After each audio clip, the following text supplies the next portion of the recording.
بسم الله الرحمن الرحيم السلام عليكم ورحمة الله وبركاته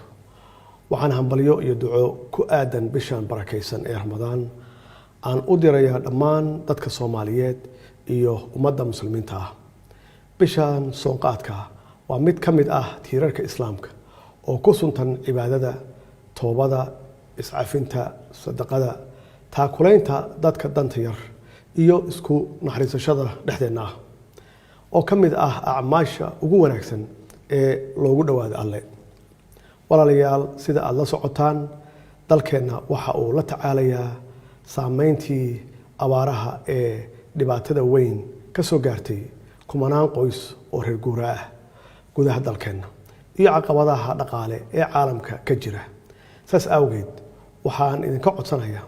inaynu badino ducada iyo iscafinta inagoo Alle ka baryana inuu dalkeena iyo dadkeenaba barakeeyo sidoo kale fadliga bishan barakeysan awgeed waxaan ugu baaqayaa dadka Soomaaliyeed meel walba ay joogaan gudaha iyo dibadda in ay xoojiyaan caawimaadda iyo garab istaagga qoysaska danta yar gaar ahaan qoysaska u nugul culayska dhaqaale ee bishan waxaan kaloo ugu baaqayaa ganacsatada Soomaaliyeed inay u naxariistaan dadkooda oo ay doorkooda ka qaataan ka hortagga sicir bararka badeecadaha iyo adeegyada taas oo ah mas'uuliyad wadajir ah oo diinta iyo dhaqanka suuban ay nafarayaan hay'adaha amniga waxaan farayaa inay feejignaan dheeri ah u yeeshaan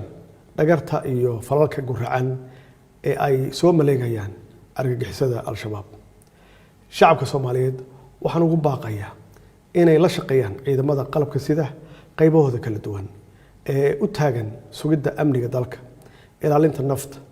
sharafta iyo hantida dadka Soomaaliyeed Alle haynaga aqbalo cibaadada iyo camalka suuban hana waafajiyo khayrka bishan barakeysan qalbigeena